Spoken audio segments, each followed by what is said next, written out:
What's up, influencers? I am so excited to be going live this Saturday morning.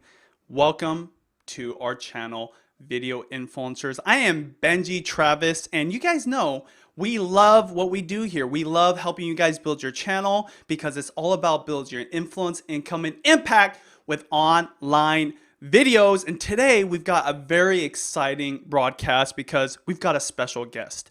But let's talk about vlogging. So many people love to vlog, want to vlog, and want to make it into their full-time thing, a full-time business. And that's what we're going to be talking about. And our special guest is someone that knows so much about it. If you guys aren't familiar, I also daily vlog. I've been vlogging for about the last 7 years of my life. And that's actually what I do full time. That's what takes up most of my time. So we're going to be introducing the guests very soon here. But I first wanted to show you a little bit about their channel.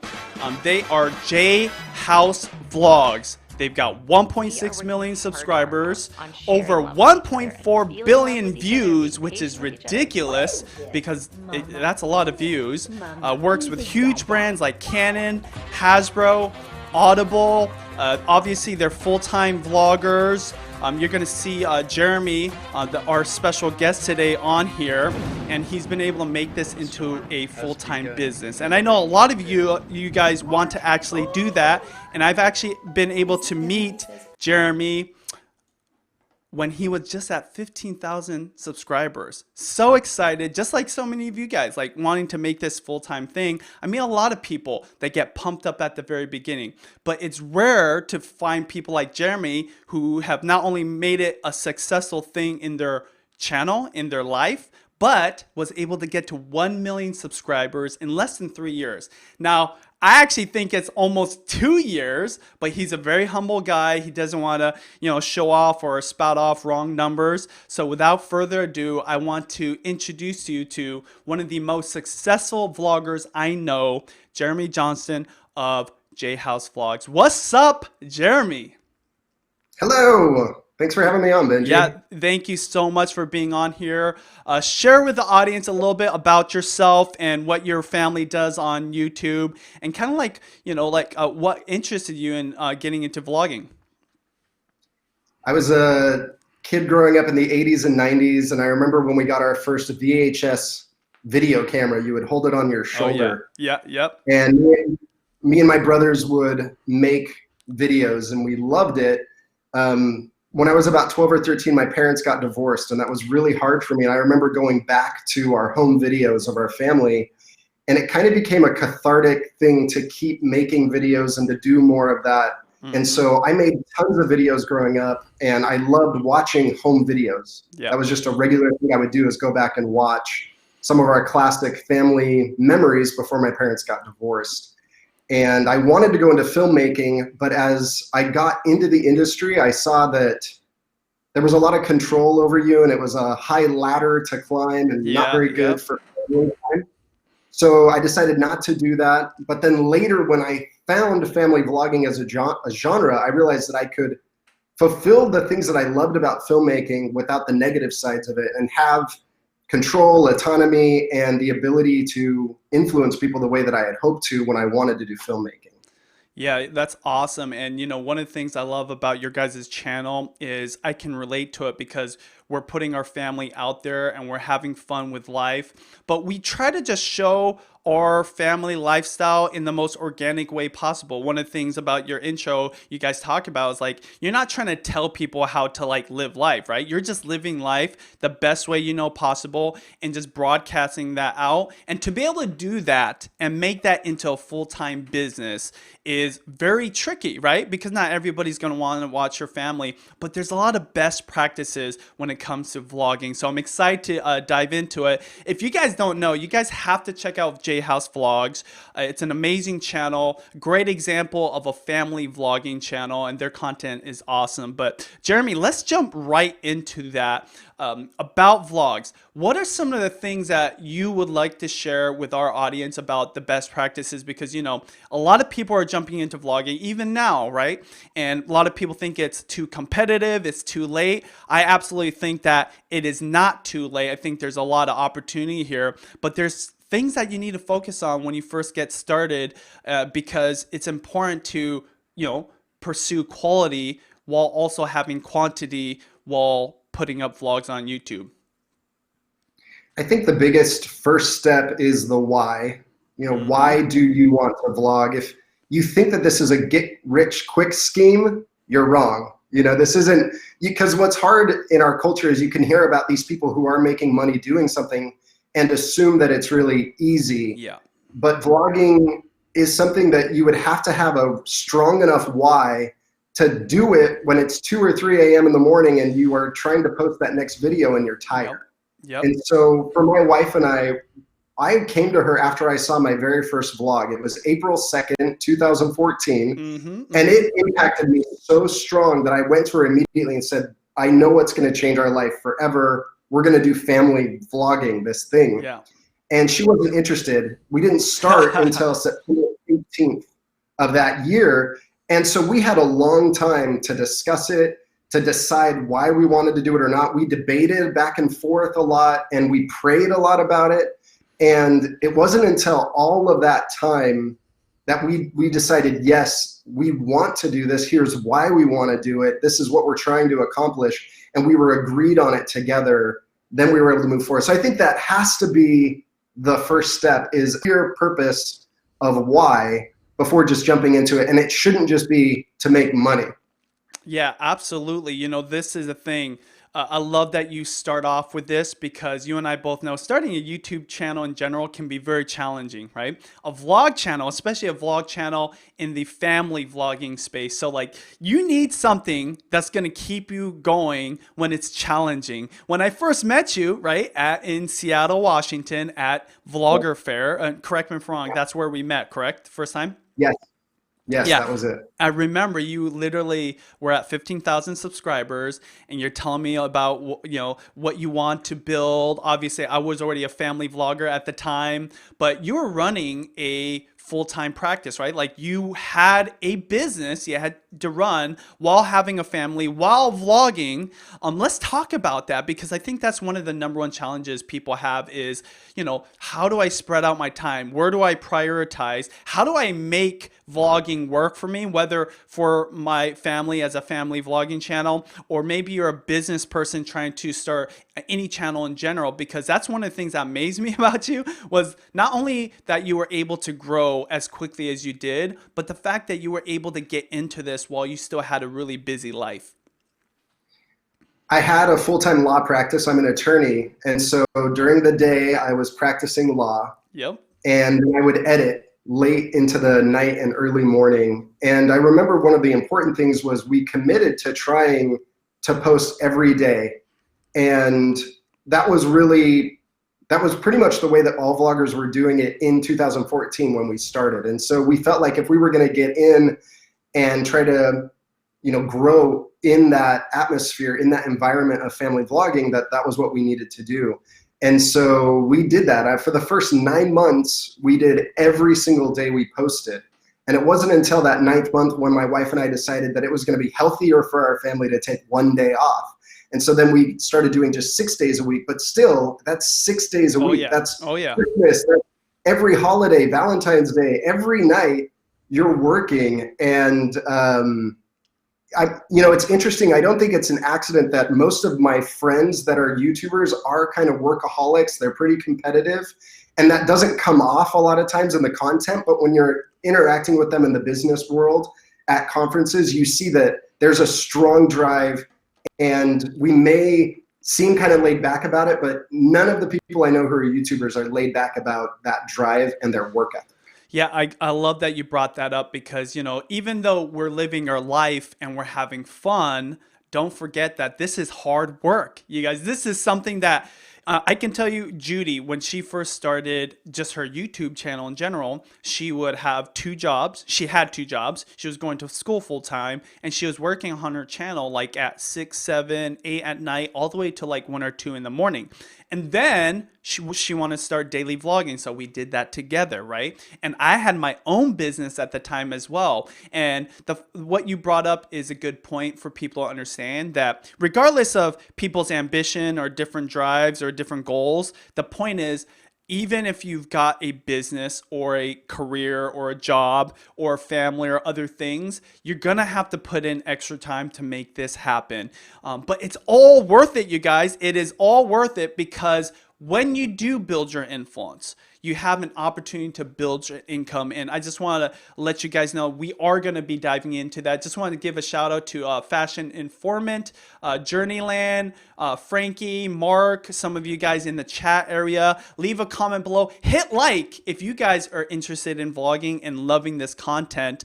But we're going to go ahead and move on to, I think, one of the things that, sets vlogs apart that people forget, right? Because vlogging might seem very natural, very organic, but at the end of the day, quality is so important, right? You can't just put out videos of you brushing your teeth kind of boringly and then go on to breakfast and film 10 minutes of you eating cereal. Like, you've got to have exciting, energetic content, just like we're trying to make this broadcast for you guys exciting. Jeremy, I would love for you to talk about what sets your vlog apart from other people and why people watch it, and any tips you have for others who want to get into vlogging.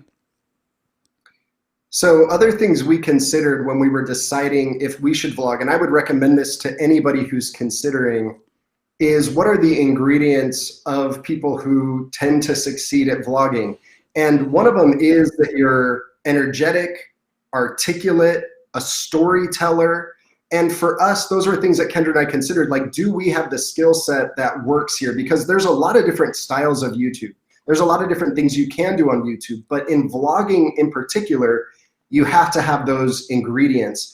And we were excited because there was also something unique, and that is an important piece of it too. For us, what was kind of unique about us was how many kids we had that were young and that we were homeschooling. We actually started homeschooling right at that beginning phase.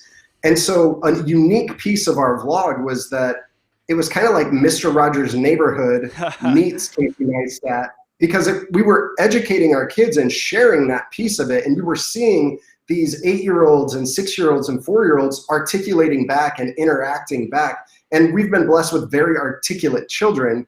And that's a significant part of why I think people have been intrigued in watching our content, is that we really focus on and allow for the thoughts and the experiences of our children to be documented. And I try to film it more like a documentary filmmaker a lot of the time, where through the day we're capturing their experiences. The first time that Caleb rode his bike, or the first time we go snow ski. A lot of those first experiences are really exciting and powerful, and it has to be authentic. And so you can't really you can't make it too much of a production. It has to just be like, we're experiencing this as a family and I'm capturing it on the side. But then when you're able to edit that into a beautiful story, I think that is what brings people back to it, is at least one of the things. Yeah. What you mentioned about capturing your family as a homeschooling family, that's a niche to me, right? Like, there's an audience out there that wants to learn. I'm considering homeschool right now. So I would want to watch your vlogs to see how you do it, right? Like, what kind of activities are important to you? What kind of lessons you're teaching them, like how you structure your day. So if you're out there and you're thinking about starting a vlog, right? Think about what you bring to the table that makes you a little bit different. So when we talk about quality can also mean like what sets you apart from others that other people can relate to you on. So in Jeremy's case, they weren't just family vloggers with cute kids, by the way, they have cute kids and they've got an amazing life. It's fun, but they talk about their homeschooling, right? They talk about things that are personal to them, challenges that are unique to them. And remember, with 2 billion people logged into YouTube right now, and it's always growing. There's literally 4, maybe 5 billion now that are going to be logging into YouTube eventually in the next few years. There is definitely an audience for almost every single niche.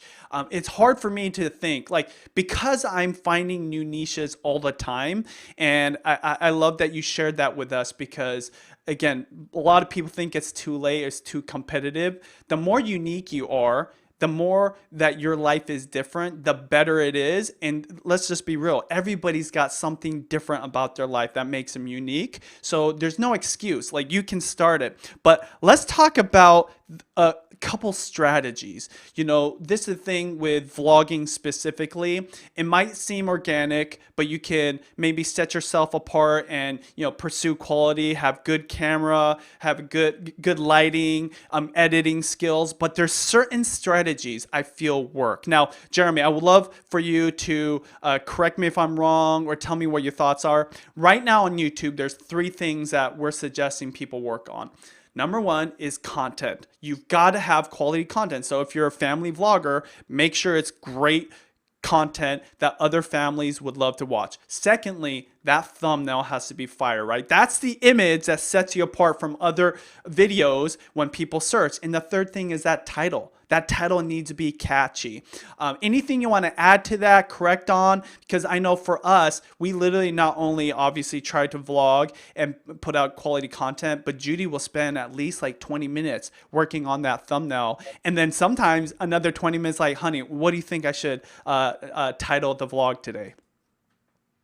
I completely agree with your 3 most important points. And I think what's important to understand that a lot of YouTubers miss is how to measure those things and improve. And you and I have talked about this a lot, but for me, I was obsessed with the audience retention of my videos. That's how I knew if the content was good or not.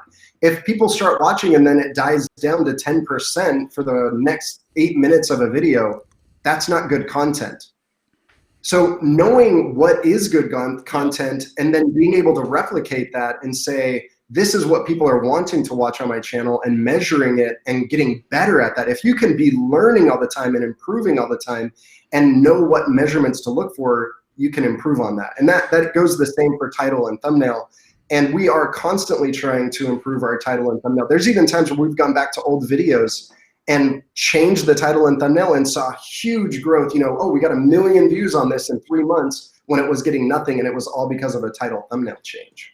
Yeah, thank you so much for bringing that up, because that's actually one of the reasons why I wanted Jeremy on here, because of all the YouTubers I've interviewed, all the vloggers we've had on this channel, Jeremy specifically said this is one of the strategies that helped him grow from 15,000 subscribers to over 1 million subscribers in, you know, to be real, it was almost 2 years, but technically it was like up to 3 years.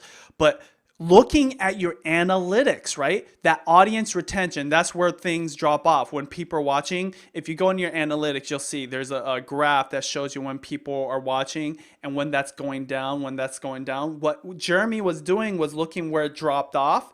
Any of the footage after that, he was just dropping from his next vlog. And that is one way he was able to optimize. Now, this is a tip that anybody starting a channel, putting out content, can totally utilize. And I want Jeremy to dive into that. But first off, you guys, hit that like button if you guys are enjoying this broadcast. If you're interested in actually getting into vlogging, leave a comment below, because we are going to be answering questions. If Jeremy has time at the end, we'll see if he can answer your question, but I definitely will. But Jeremy, let's talk about that, because that is such a huge thing. And, you know, I use tools like VidIQ. If you guys aren't familiar, VidIQ is a sponsored partner of ours, but huge friends of ours that have helped our channel. And they actually populate your YouTube viewing window with an like analytics breakdown that's quick to see. But if you dive into the analytics of your channel, you can actually see all this. And that's one of the things that I've always remembered about Jeremy, is because looking at his analytics, he was able to optimize his content to make sure he was putting out quality videos that his viewers want to watch. And that's how he grew, because on the flip side, YouTube was like, okay, J House Vlogs puts out content that not only gets great audience retention, but keeps people on the platform. We're going to continue to promote him. That's a lot of stuff I just unraveled. Do you want to explain, you know, maybe in your definition, what that means and why it was so important to you? So one of the most important parts of having a YouTube channel is that people want more. They want to continue to watch more. And if you're ending your vlogs super low on audience retention, you know that people aren't going on to watch the next video most likely. And so one of the metrics that I look at, and this is consistent, I do this, is I don't want the video to go below 50% at the very last minute of the video. Yeah. If more than half of an audience is still watching at minute 12, it's likely that a lot of them are going to continue on watching more of my content. Yep. And I think that the bingeability, I don't know if that's a word, but yeah, it is a word now. It's a word. That's a big deal of whether or not you're going to be getting high views as a vlogger, because it's more documentary style. You don't have as much evergreen content. You don't have as much clickbait type stuff. It's whether or not people really want to continue watching your content in your life, and you measure that through that audience retention. I've told you those specific things that I did was, it was very popular when I came into vlogging to have a long intro with maybe a song or a same intro. But you'll notice on Netflix that there's a skip intro button now. And you could see on the audience retention that when there was a long intro, I would see a huge dip in audience retention. People were skipping it. So I decided to just cut that out. And if Kendra and I were sharing an experience, if we were talking for 4 or 5 minutes, the audience retention would dive down a lot. So we realized if we're gonna do that kind of a conversation, we can't do it right at the very beginning of our vlog. If we still wanted to share it, even though we knew the audience retention would go down, because there's a lot of things we put in that aren't just for audience retention. We are sharing our life and things we care about, but we would put that at the end of the vlog, so that if people really weren't interested, then they at least made it through 8 minutes of the video, and then they didn't want to hear about how, you know, things were changing for my job, or we were feeling really stressed in our marriage, or we were struggling with depression and meeting with counselors. If they didn't want to hear about that, we put it at the end where we felt free to talk about it for 4 or 5 minutes. But people could then, and right when we were going to begin talking about it, I would put up a couple iCards to more exciting content if it was younger kids watching, where they wanted to go watch our Christmas or a birthday party. And then for the adults, at the end of that depression discussion, I would put another iCard, if they made it to the end of that, to something that they might be interested in, another video where we talk about anxiety or whether or not to use medication. So using iCards and timing and when to put stuff in your video, I very rarely edited a vlog chronologically to what was actually filmed. I typically put it into a story that's most optimal, and then using iCards to make sure I'm trying to keep people on when I know certain categories of an audience are leaving. Yeah. I think you hit it on the head of the nail, Jeremy, when you talk about really focusing on what is the viewer's desire of watching your videos, right? And what we call this is niching down, okay? You're getting so focused on exactly what it is that they're going to your channel for, or in this case, what they're going to your video for. And if they want something else, you direct them somewhere else. And that's one reason why, you know, I learned this from Judy early on, my wife, who was the original YouTuber that I was supporting as her business manager. When Judy had something that was really important to her, she didn't just start talking about it on that channel and creating a whole new segment. She would start a whole nother channel. So for you guys, the lesson here from what Jeremy's saying about like really focusing on like what it is the viewers want, and if there was something that they weren't really desiring, maybe leaving it for another video or directing them somewhere else. And what Judy was doing, which is starting a whole new channel, YouTube is working like that. YouTube wants your video to be exactly what the viewer wants. Now, I'm not saying you don't want to be organic. You still want to be organic, and you want to be natural, and you want to create content you're passionate about.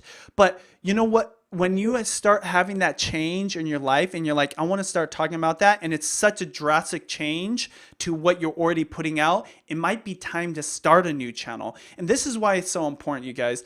This audience retention that we're talking about, this session time where people, at how many minutes, hopefully hours, right?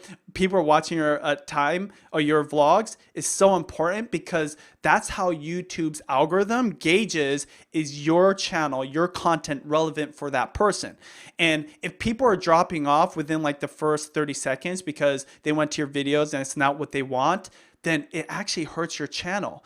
And that's why if you're building up an audience, you want to be very purposeful about what kind of audience you're building up. And if you just throw something random out of the way, that's why like when people get tempted with other types of like content, midway through their YouTube career, it can kind of hurt them unless they somehow integrate it naturally. So any other things you want to add to that before we get into monetization opportunities for people and tips on making money and ways that we've made money? I think that for us with family vlogging, it was hard because it's such a broad group of people who could be interested. I didn't want to just be making videos for kids. If we wanted to do that, we could do it better than we're doing it now. But I wanted this show, I wanted what we were sharing to feel more like The Cosby Show, where it was to a family, where a mom and dad could watch and kids could watch. Yep. And that is harder. I think that we have suffered because of that, but we don't care. Yep. Because that's what we want to do. Just another interesting thing too is you can sometimes start to feel pigeonholed into a certain type or category, and you can reverse that if you're very deliberate about it. Yes. We showed a couple videos early on where Isaac or Caleb would scrape a knee when they were riding a bike or bump their head, or there was some blood on a bloody lip. And we started getting views on these videos of our kids getting hurt, and we didn't want that to be what our channel was about. Yep. So we deliberately made a separate popular videos list that excluded all of those. We changed the thumbnails and titles of those. And luckily now those aren't our biggest videos because we reversed that. And luckily we did that before YouTube came and started slashing everything. Yep. But it was a hard thing to do because those were our big videos for a while. But we said, that's not sustainable. We don't want a channel about kids getting hurt. That's not what we're about. By the way, I gotta stop you there because Jeremy said, his channel could suffer. When I say Jeremy is one of the most successful vloggers I know, I really mean that. I mean, just last month alone, he was able to get over, I think, like almost 70 million views in a month, you guys, in a month where he didn't upload very much. That is so significant. But the reason I mention this is because Jeremy was so purposeful and putting out content the way he did. He was able to build a hardcore fan base. When you're first starting, you definitely want to be focused, but that's what's great about having an audience, right? You have a little bit of flexibility to like explore new types of content. But Jeremy, you're not suffering at all, man. You're just on top of it. But I love what you bring up, which is you still want to feel free to express yourself the way you want, right? I think that's so important. You never know. Your audience might actually follow you. And I believe this, that your audience has actually followed you there. And I think that that is an important point, is that as you do grow, to know that there is a light at the end of the tunnel, because it was hard to do those first 9 months. We didn't even hit 1 million views as a whole channel. We hadn't hit 15,000 subscribers in those 9 months, but we were posting every day, and that can be discouraging. But we were looking towards something where we said, look, if this does end up working out, that will be an exciting thing. And so in January, we took 3 weeks off, but still had a successful month. And we're only posting 3 days a week now in February. But the way we're doing it is very strategic, very deliberate, and our views aren't suffering from that. And so that is something to know that is available in the future. A whole separate topic I'd love to talk about just briefly before we move on to monetization is how I'm measuring the titles and thumbnails. Yes, love that. That's the two other things that I think are so important.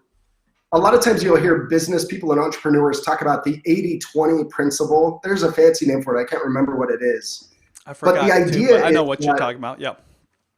So I wanted to measure that, and I've looked at things like this on our channel, and I double checked it again today. And for our channel, our top 20% of videos, so the videos that have the top views in the top 20%, so we have 1,300 videos, it's like the top 260 videos on our channel, it makes up 70% of all of our views. And so if you've done vlogging for a while and you want to see what's working and not working, I suggest you do this analysis. What are your top 20% videos? And then I categorized them, like what are those videos? What are the thumbnails and titles? And what are the patterns I can see here? And then just deciding what are the strategies to make more content like that. And it's using that kind of a strategy that we can go down to just posting 3 days a week but know that we're going to be making more of those types of videos that perform the best. Yeah. So that's something That is such a great point, Jeremy. I think we might have lost you there. You're connected back on. But what Jeremy is saying is game changer for you guys. And this was not planned, by the way, but VidIQ, you guys, if you don't have VidIQ, you need to download it for this one reason. Both Jeremy and I understand that whatever is working the best, you want to focus on, right? But maybe, number one, you don't have enough videos to know that. So first, you're going to have to upload a lot of videos, right? Like be consistent over the next 1 to 3 years to figure this out. But once you get there, you can use a tool like VidIQ to actually pop up your top 20 videos, right? Not only pop up your top 20 videos, but what are the ones that are growing the fastest? So VidIQ will, I don't know if you know this, Jeremy. I know that you just dive right into the back end analytics, but you can actually use VidIQ to see which ones have the fastest velocity, which ones are actually growing the fastest. And focusing on those top videos is going to help you understand what kind of content should I focus on? So that's what Jeremy is talking about for you guys out there, especially the ones that have uploaded. The rookie, I just want to thank you for the super chat, by the way. But make sure you guys get VidIQ. But next, we're going to be talking about monetization strategies and how both Jeremy and myself make money as vloggers and our best tips for that. Hit like if you guys are interested in that, because that's what this whole broadcast is all about. Everything we just talked about were the best practices. We're going to take a quick break, but share this with people on Twitter, retweet that link, post this on your community tab, because I'm telling you, what you're about to hear is the stuff that I want to hear from Jeremy, right? And I know that you guys are here and ready to listen to. So we're going to go ahead and dive into that right after this very short break. But remember to hit that like button and comment below with your questions, okay?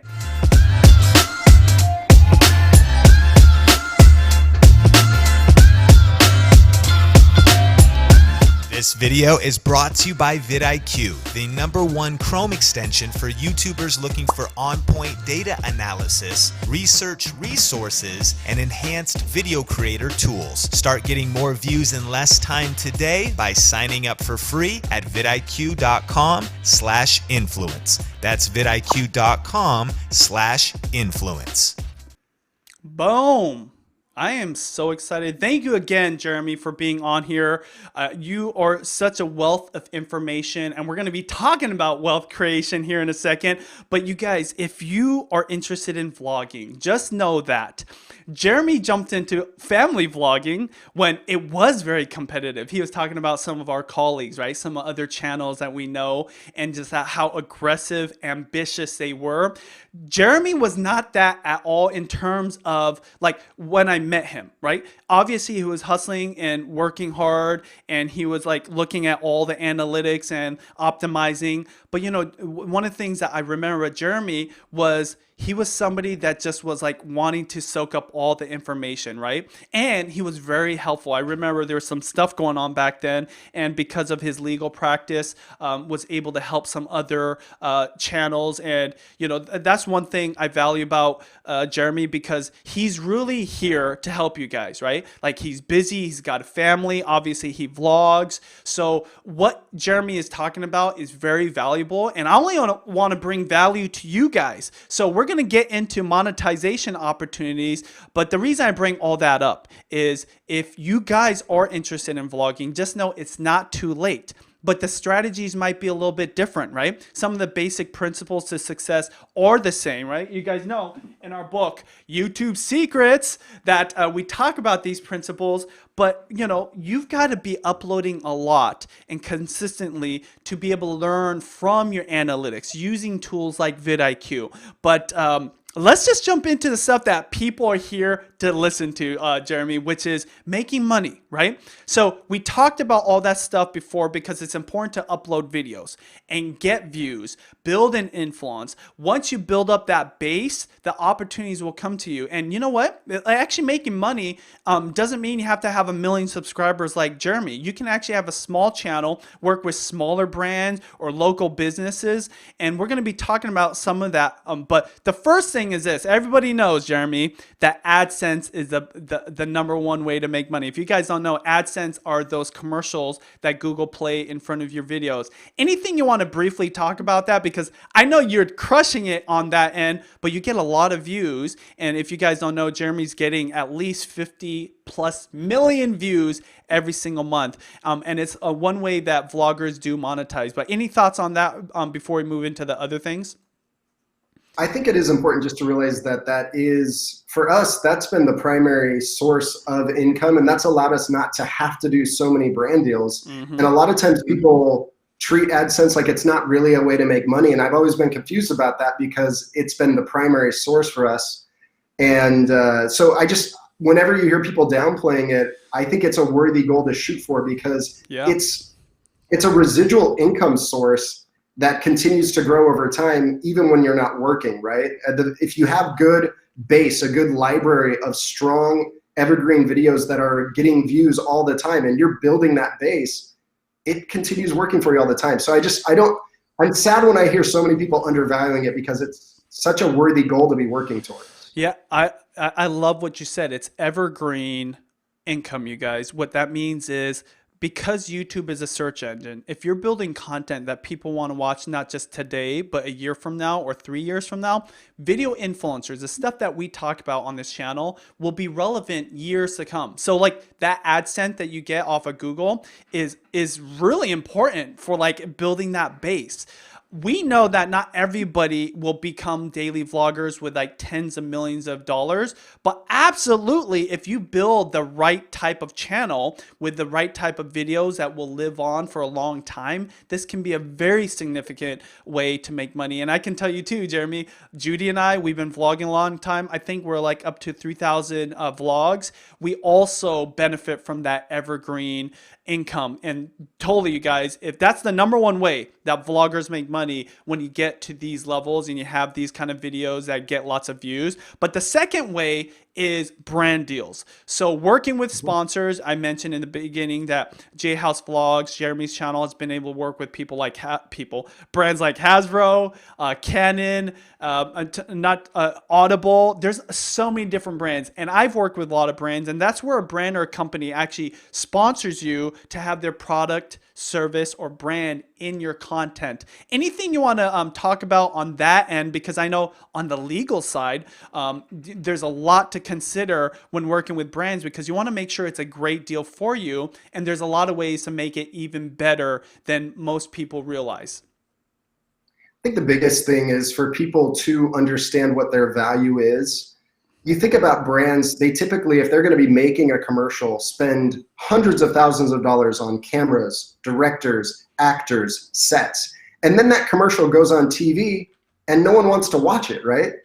So as a creator, you're providing to a brand all of those things. You film it yourself, you make the content, you edit it, and then it's put inside content that an audience that's very specific and measurable wants to consume. And so I think it's important, first of all, to realize the value that you have and to learn what your market value is. There's tools like Social Blue Book, and talking to other YouTubers, I think, is a really important way to say, what is my value? And a lot of times that comes from experience.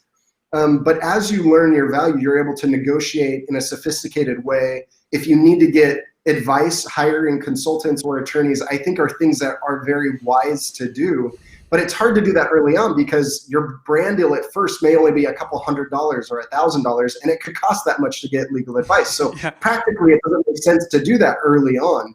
But getting as much information as you can in that process is going to be important for you to be able to consistently make money doing that. Yeah. And what you brought up about your content and how valuable that content is. Realize, you guys, if you're good, and this is why like after 100 videos, you actually have something that's very valuable. The skill to create content that people actually want to watch.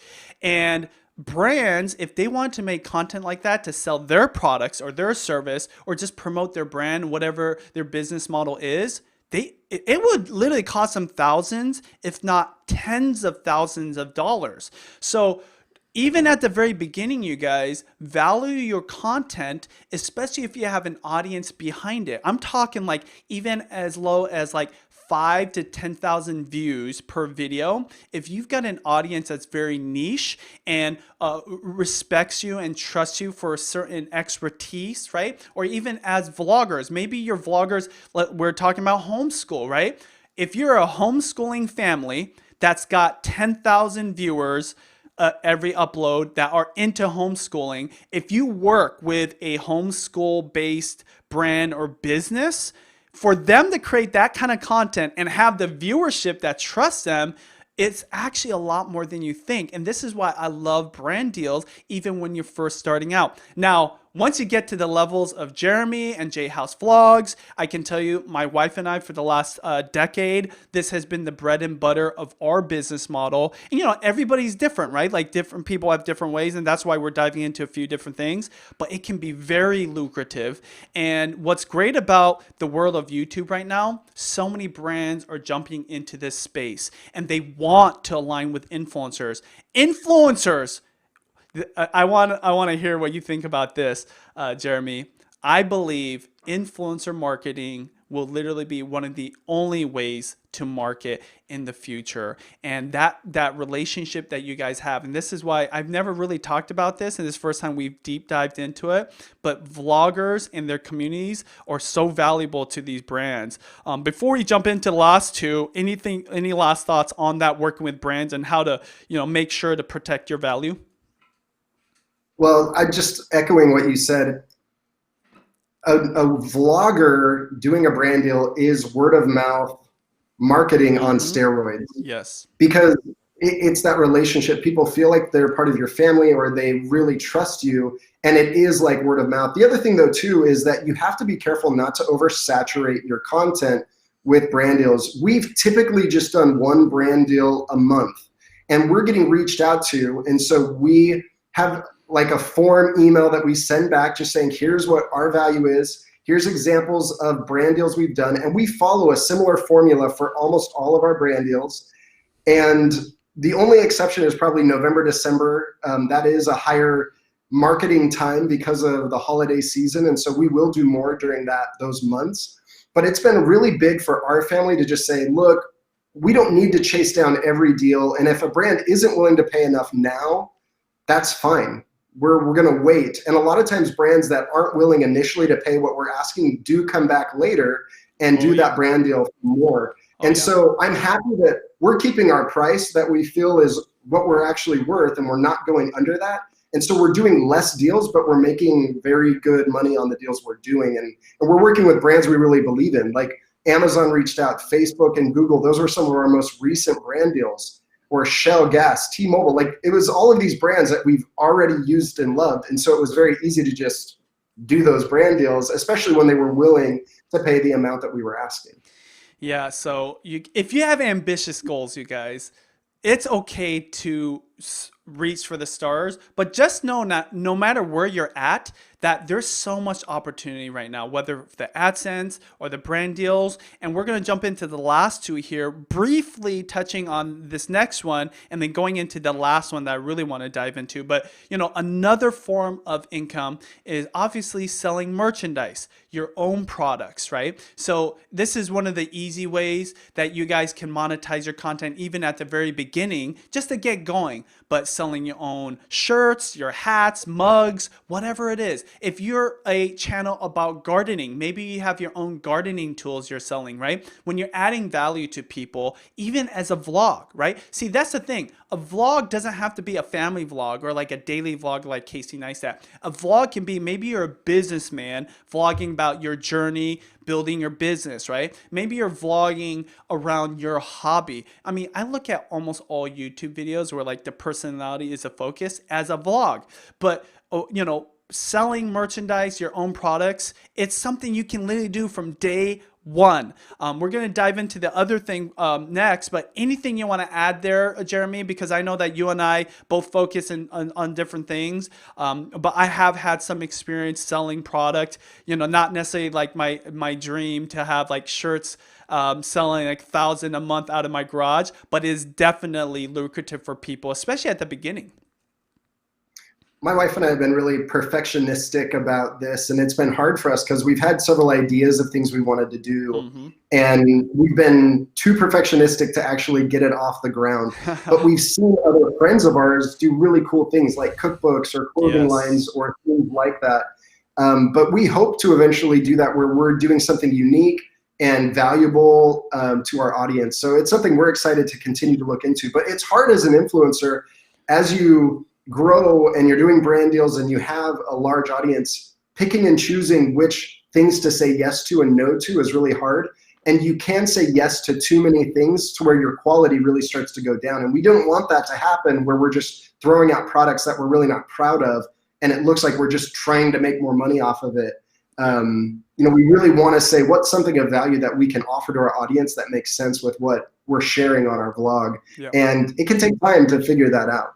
Yeah, and obviously everybody has different strategies that's going to work for them. You guys hit that like button if you guys are feeling this is valuable. And again, leave your questions down in the comments area below. Even after the broadcast, I'll be answering as many as possible. But the last one I want to dive into, this is probably one of the most lucrative ways of making money as a vlogger that a lot of people don't know, and it's your own business, right? Maybe you've already got a business, a thriving business that could just benefit from vlogging, right? The exposure to a certain audience. Or maybe you've got a business that's not making a lot of money, but could if you built an audience that would align with it. My personal experience is this. I had a channel all about real estate, and that channel was just answering frequently asked questions. And I actually did a couple like vlog style videos where I would go through my properties and I'd share about what those properties are all about. I showed people the process of going to inspect my homes because I was working with a government-backed homes and I would have to inspect them. But anyways, those vlogs would create a community of people interested in what my business was about, and eventually created opportunities to make money, right? Because they would buy or sell homes with me, and I was able to go from less than 10 houses a year to over 100 properties.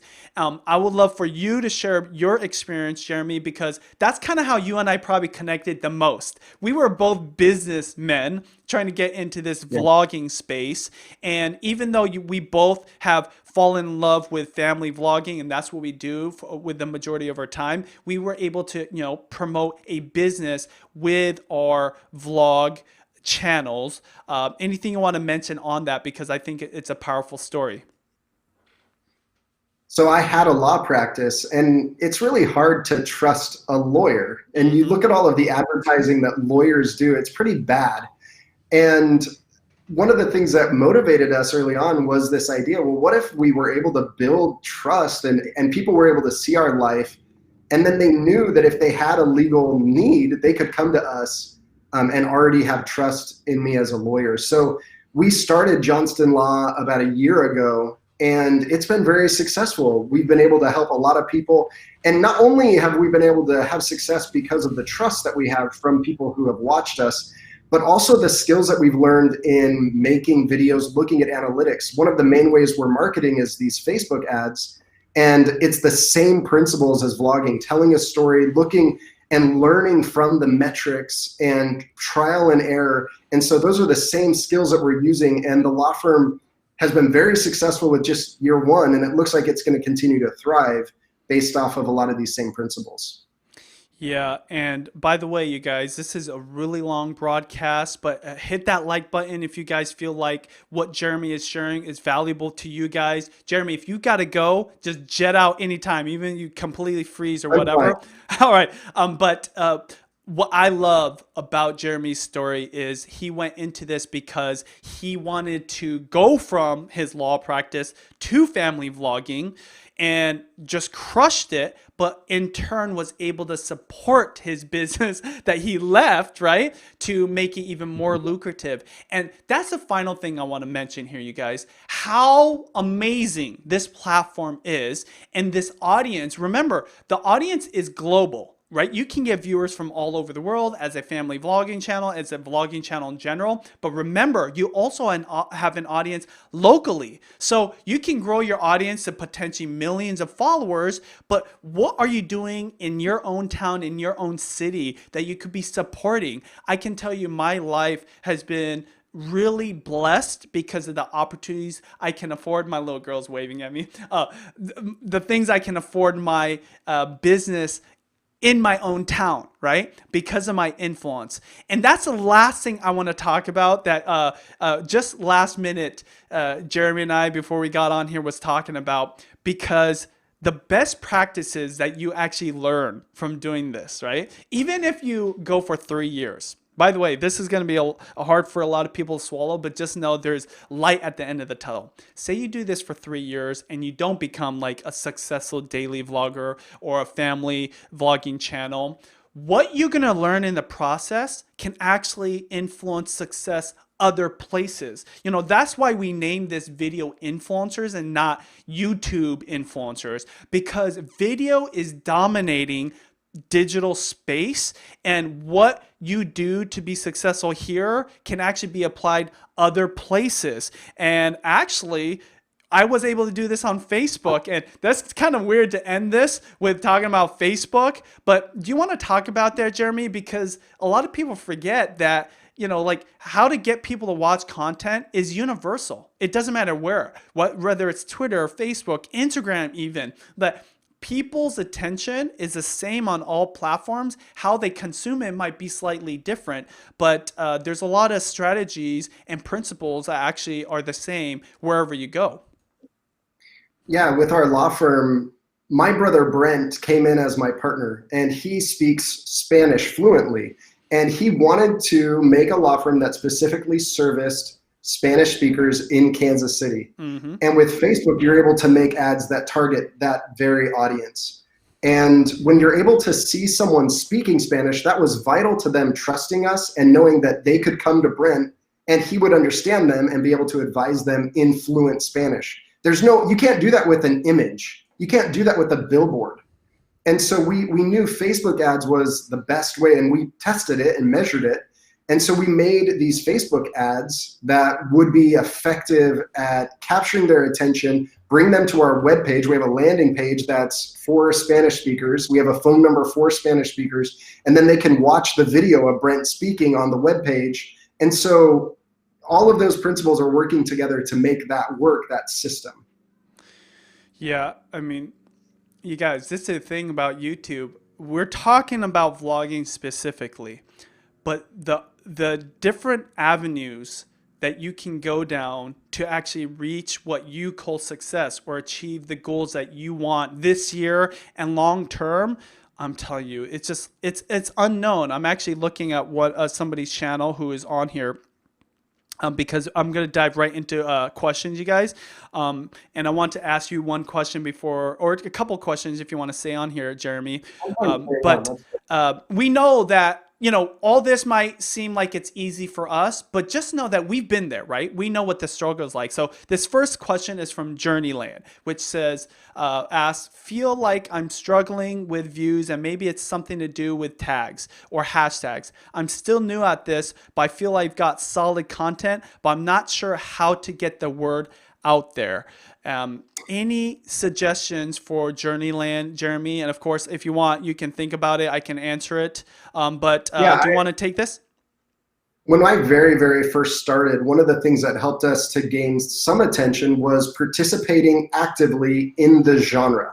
So I don't know what you make, Journeyland, but for us, it was family vlogs. And so if I was able, and again, you can't be gimmicky with this, we were able to build actual relationships with other family vloggers. And we would be able to go onto their comment section and leave comments that were meaningful, valuable, and say that On a Shaytards video, my comment had over 1,000 likes and it was the very top.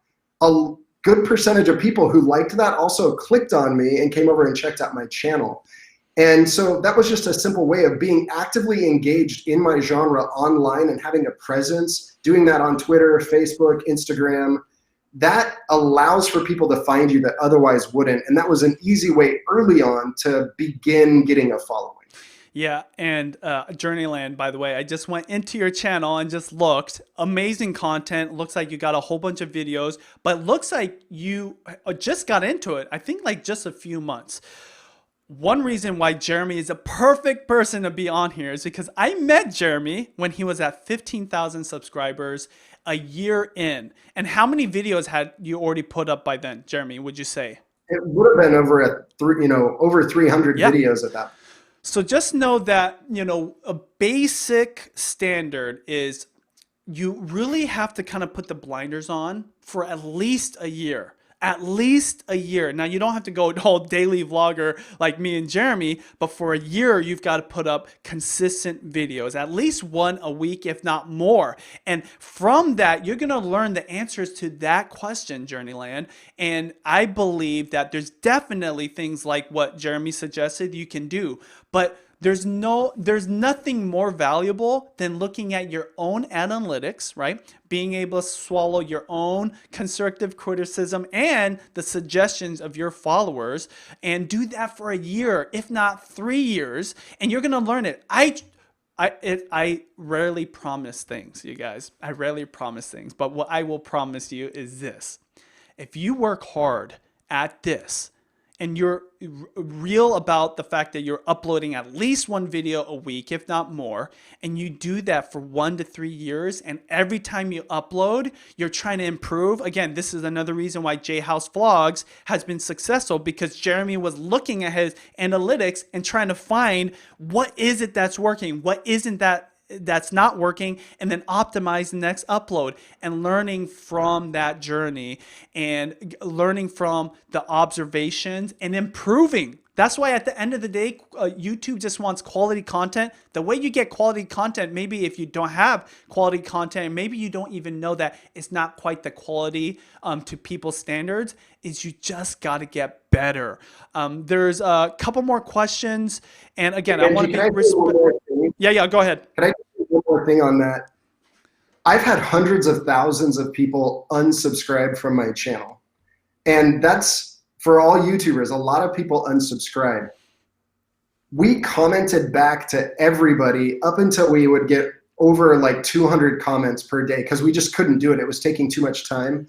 But I know that's one other thing that you don't want to overlook, is the value of the people who are there and the respect of them commenting and responding to that. It gets to a point where you can't actually do it timing wise if you get 1,000 comments, but early on, for the first 2 years, we did it every video. And I think that limited the amount of unsubscribers in that initial growth process. So that's just one other suggestion. Awesome. Thank you so much, Jeremy. I'm just going to ask you one more question, and I'm going to let you go. I'll just end this, right? Because I know that you're a busy man. But the last question I want to get your thoughts on is from Investing Hustler. It says, in order to start vlogging, should I start a new channel? Which is a great question, because we get that from a lot of people, especially if you've already started, right? And my simple answer is this: it depends. Number one, where are you in your YouTube channel journey? Are you at the very beginning? Have you only been uploading for a few months, or maybe even a year? Have you even uploaded very much? Maybe you don't even have 1,000 subscribers yet. Maybe you could start vlogging on that channel. Maybe like my wife, who was a beauty guru. She hates that term, but she was a beauty guru and she was doing beauty videos.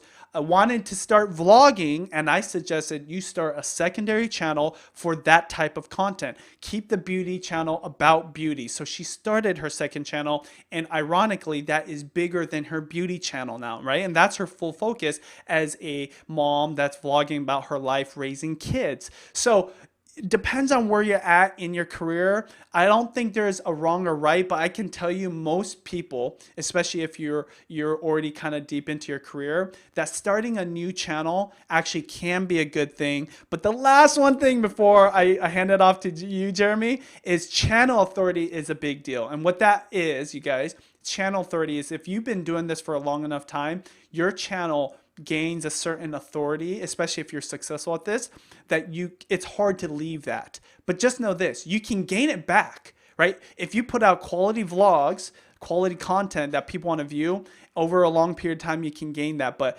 channel authority is really important because that gives you like that boost of views at the very beginning because YouTube knows you put out quality stuff. I'm going to leave it to you, Jeremy, and then I'll end it afterwards. I just appreciate initially anyone who's watched up to this point. Yeah, a lot of people have been watching the whole time.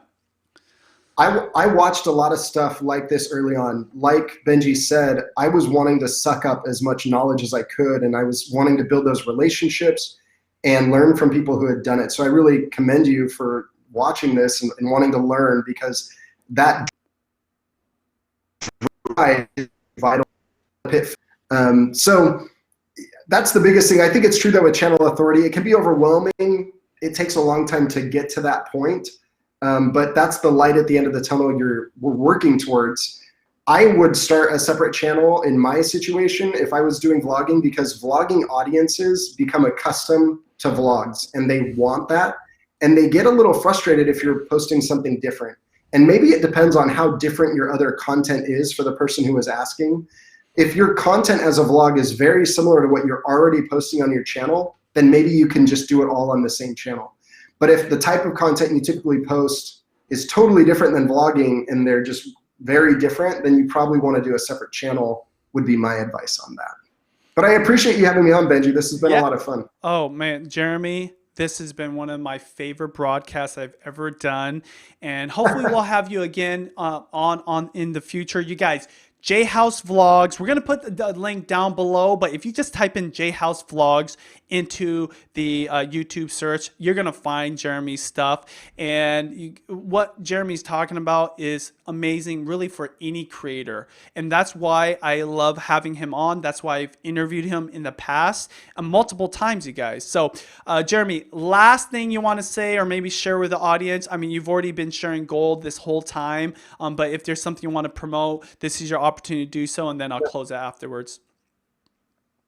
I'm just grateful to get to keep learning. You know, I'm grateful for the relationship we have, Benji, and every time we're together, we're both really passionate about what we're learning and sharing that together. So that was why I wanted to do this, was for me to keep learning too, because we share these things. I'm definitely not an expert. I don't have all the answers. What I've experienced is different than what anybody else is going to experience.